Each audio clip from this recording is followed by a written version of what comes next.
जी, ख़वातीन हज़रात,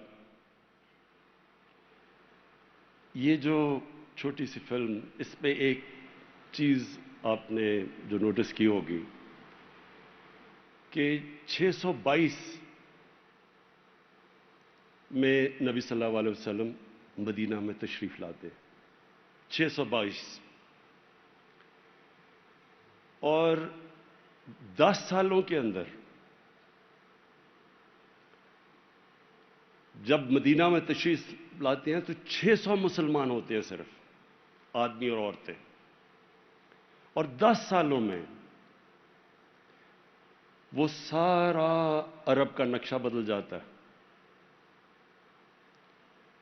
जो जितनी भी 10 सालों में जंगें होती हैं, जो टोटल लोग उन जंगों में मरते हैं, वो 1400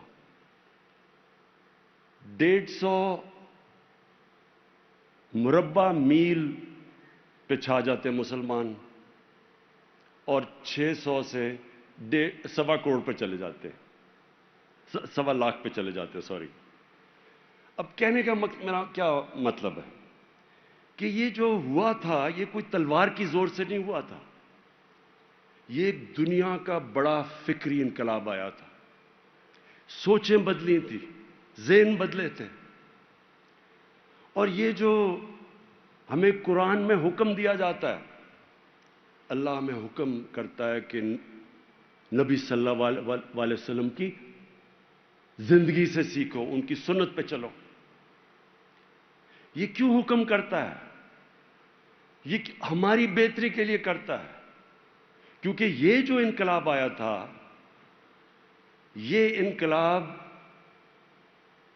हमारे, अगर हम उन असूलों के ऊपर चल पड़े तो मुसलमानों को उठा देता है।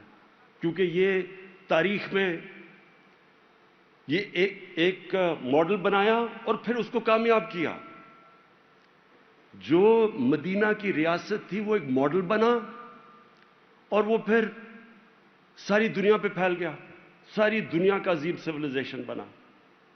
तो मैं आप सबके सामने रखना चाहता हूं कि वो क्या बुनियाद क्या थी, वो असूल क्या थे जिसके ऊपर मदीना की रियासत खड़ी हुई। और ये मैं अपने नौजवानों को, ख़ास तौर पे इस मुल्क के नौजवानों को इस चीज़ से आगाह करना चाहता हूँ। और ये जो अथॉरिटी के हमने फैसला किया, वो भी मैं बाद में आपको एक्सप्लेन करूँगा। लेकिन ये क्यों ज़रूरी है? क्योंकि मैं समझता हूँ कि हमारे मुल्क में सब कुछ अल्लाह ने दिया। इस मुल्क में किसी चीज़ की कमी नहीं। जो 3 साल इक़्तिदार में मैं रहा हूँ, तो मैं हमेशा हैरान होता रहा कि अल्लाह ने कितनी नेमतें बख्शी हैं पाकिस्तान को। लेकिन जो रास्ता है, वो हमें अपना रास्ता ठीक करना है। और मैं अब से नहीं, 25 साल पहले जब मैंने अपनी पार्टी बनाई थी, तो हमने अपना विजन अपनी दिया था कि मिसाली इस्लामी फलाई रियासत, मतलब कि मदीना की रियासत। ये 25 साल पहले हमारी विजन थी। हमारा नस्बुल ऐन था, इय्याका नअबुदु व इय्याका नस्तईन।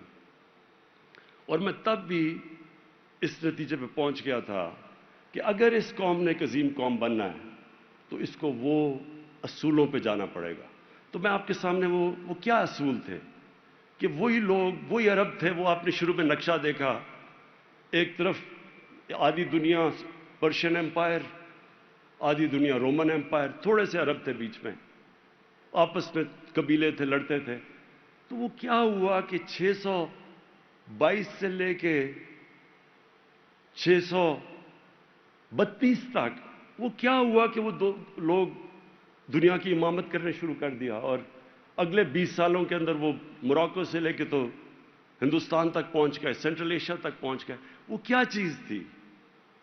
और ये है, अगर हम ये समझ जाए, ये है जिससे इंशाअल्लाह हमारा मुल्क एक अजीम मुल्क बनेगा।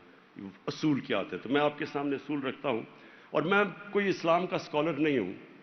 इंशाअल्लाह ये जो हमारी अथॉरिटी बनेगी, इसमें हम अभी से बड़े बड़े इंटरनेशनल और पाकिस्तानी स्कॉलर्स को जमा कर रहे हैं और उनका काम है कि ये लोगों तक लेके जाए। लेकिन मैंने अपनी जो तहकीकात की, मैं आपके सामने रखता हूं। सबसे पहले चीज नबी सल्लल्लाहु अलैहि वसल्लम ने की, अच्छे को अच्छा और बुरे को बुरा, इखलाकी म्यार उठाया एक माशरे का। उन्होंने मोरालिटी माशरे की उठाई, जो और मोरालिटी बेस्ड ये है कि अच्छे और बुरे की तमीज़ हो। और जो मोरालिटी उठाई उस माशरे की, वो बड़ी देर तक मुसलमानों को दुनिया के अंदर, जब मुसलमान देखते थे तो लोग उनको समझते थे कि ये वो ईमानदार, सदाकत, सच्चे लोग, अमानतदार लोग हैं। आप हैरान होंगे कि जब आप अकाउंट्स पढ़ें, जब क्रूसेड्स का पहला, यूरोपियंस का पहला टाकरा हुआ अरबों के साथ, तो वो सारी राइटिंग्स में पढ़ें कि वो मुसलमान उनको समझते थे कि बिल्कुल वहशी हैं, जंगली हैं। और वो जब देखते थे सलाउद्दीन अय्यूबी के ऊपर, जब बाहर से आप किताबें पढ़ें तो उनके बड़ा कैरेक्टर बड़ा ऊपर था, मॉरल स्टैंडर्ड्स बहुत ऊंची थी उनकी। तो सबसे पहले अपनी उन्होंने पर्सनालिटी से माशरे की अखलाकियात उठा दी। और जो अगली चीज उन्होंने की, इंसाफ का निज़ाम, अदल और इंसाफ, रूल ऑफ लॉ।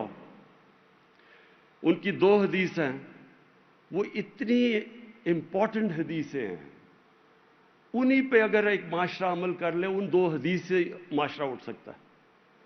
कि एक, कि मेरी बेटी भी अगर जुर्म करेगी उसको सजा मिलेगी, कानून से ऊपर कोई नहीं। और दूसरी चीज कि तुम्हारे से पहले बड़ी कौमें तबाह हुई जिधर ताकतवर के लिए एक कानून और कमजोर के लिए दूसरा कानून था, रूल ऑफ लॉ। लेकिन रूल ऑफ लॉ सिर्फ एक वो कौम दे सकती है जिसकी अखलाकियात ऊपर हो, जिसकी मॉरल स्टैंडर्ड्स हो, मोरालिटी हो, जिसपे हर कोई कानून की, रूल ऑफ लॉ नहीं, कानून की बालादस्ती नहीं कायम कर सकता। आज आप दुनिया में देख लें, दुनिया बटी हुई है। गरीब मुल्क कौन है? बनाना रिपब्लिक्स किसको कहते हैं? जिधर कानून नहीं है, जिधर इंसाफ नहीं है। और इंसाफ का मतलब ही होता है, कमजोर को इंसाफ चाहिए होता है। ताकतवर हमेशा कोशिश करता है अपने आप को ऊपर रखने की, और कमजोर जब एक माशरा उसको इंसाफ देता है तो वो फिर उस माशरे का हिस्सा और उसको ओन करता है, वो स्टेक होल्डर बन जाता है। इसलिए जो भी मुल्क आगे बढ़े हैं दुनिया में, तो ये जो 2, एक मोरालिटी उनकी होती है, एक उनके पास का इंसाफ होता है। और ये मैं इसलिए आपको कह रहा हूं कि हमारी जो स्ट्रगल है इस पाकिस्तान में, वो कानून की बालादस्ती की है। ये एक बेसिक चीज है। जबकि एक माशरा, जब रोमन्स भी थे तो वो रोमन्स अपने आप को दूसरों को बार्बेरियंस कहते थे। वो बार्बेरियंस क्यों कहते थे? क्योंकि रोमन लॉ था, उनके कोई कवानीन थे, बाकियों को एक कानून नहीं था। Might is right. Banana Republic का मतलब होता है जिसकी लाठी उसकी भैंस। वह ताकत का जोर होता है, जंगल का कानून होता है। तो इसलिए ये जो मदीना की रियासत के बेसिस क्या थे? मोरालिटी और फिर कानून की बालादस्ती, रूल ऑफ लॉ। तीसरी चीज, फलाही रियासत। दुनिया की तारीख में पहली दफा एक इंसानियत का निज़ाम आया। उन्होंने एक रियासत बनाई जिधर रियासत ने जिम्मेदारी ली अपने कमजोर तबके की। ये पहली वेलफेयर स्टेट बनी थी दुनिया में, और ये स्टेट ने इंसानों को फिर निचले तबके के ऊपर उठा दिया। जब एक रियासत लोगों की बुनियादी जरूरियात पूरी करती है तो वो लोग भी जुड़ जाते हैं स्टेट के साथ। ये जो इंसाफ और ये जो इंसानियत है, इसकी वजह से एक कौम मजबूत हो जाती है। लोग ओन करते हैं उस कौम को। आप अगर बरे सगीर की तारीख पढ़ें तो जब भी फौजें ऊपर से आती थी तो वो सीधी वहां पानीपत की जंग होती थी, और जो जीत गया उसका हिंदुस्तान। क्योंकि फ्यूडल सिस्टम था यहां कानून की हुक्मरानी नहीं थी, ताकत की हुक्मरानी थी। फ्यूडल सिस्टम का मतलब कि जो ऊपर बैठा होता है वो कानून से ऊपर होता है। लेकिन अफगानिस्तान जो है और जो हमारा कबायली इलाका, इसके अंदर एक जूरी सिस्टम था जिसको जिरगा कहते हैं। लोगों को इंसाफ मिलता था। तो ये आप देख लें कि सारा ये इलाका, अंग्रेज हुए, रूसी हुए, फिर अमेरिकी हुए, जो برطانیہ میں نے جب فتح کیا ہوا تھا پورا ہندوستان، یہ جو قبائلی علاقہ تھا یہ مسلسل لڑتا رہا ان کے خلاف. وہ کیوں لڑے؟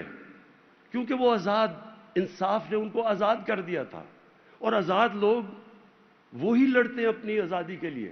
اگر میرے پاس آزادی نہیں ہے، اگر فیوڈل سسٹم ہے، تو مجھے کیا فرق پڑتا ہے کوئی باہر سے آ کے اوپر حکومت کر لے.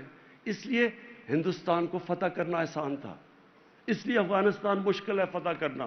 وہ فتح کر لیتے ہیں، اس کے بعد پھر قوم کھڑی ہونی شروع ہو جاتی ہے آزادی کے لیے اپنی. تو یہ جو مدینہ کی ریاست میں انہوں نے انصاف دیا اور پھر لوگوں کی بنیادی حقوق دیے، ان کی جو بنیادی ضروریات اسٹیٹ نے پوری کی. اور تیسری چیز، اس میں میرٹ آ گئی. آپ اگر اسلام میں یہ جو پچھلی تاریخ ہے، یہ جو ایک دم ساری دنیا میں چھا گئے، اس میں بہت بڑی وجہ میرٹ تھی. جو بھی اچھا پرفارم کرتا تھا، جو جنرل، وہ اوپر آ جاتا تھا. کوئی کسی کا یہ رائٹ نہیں تھا کہ ہمیں صرف بڑا عہدہ مل رہا ہے. حضرت بلال ایک غلام تھے. حضرت بلال کا عہدہ فائنانس منسٹر بن چکے تھے، 2 ایکسپیڈیشنز لیڈ کی تھی. سلمان فارسی تھا، ایک دم مسلمان ہوا، اس میں صلاحیت تھی، وہ اوپر چلا گیا. تو جو بھی ان کے امت میں جوائن کرتا تھا، اگر اس کے اندر صلاحیت تھی، وہ اوپر چلا جاتا تھا. تو میرٹ کا سسٹم تھا. پھر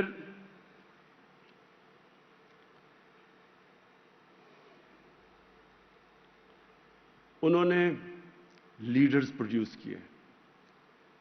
جب آپ یہ جو دور ہے، میں نے جو چھوٹی سی فلم میں ایک دم پھیل گئے، تو آپ ساتھ ساتھ یہ دیکھیں گے کہ ایک کے بعد دوسرا لیڈر نکلتا گیا. جو ان کے ارد گرد تھا وہ لیڈر بن گیا. سارے صحابہ لیڈر بن گئے، کیونکہ انہوں نے جو ان کے اندر کیریکٹر بلڈنگ کی.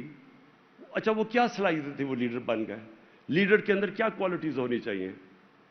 سب سے پہلے صادق اور امین. کبھی بھی کسی کی رسپیکٹ نہیں کرتی جو کہ ایماندار نہ ہو، سچا نہ ہو اور امانت دار نہ ہو، انصاف نہ کر سکے.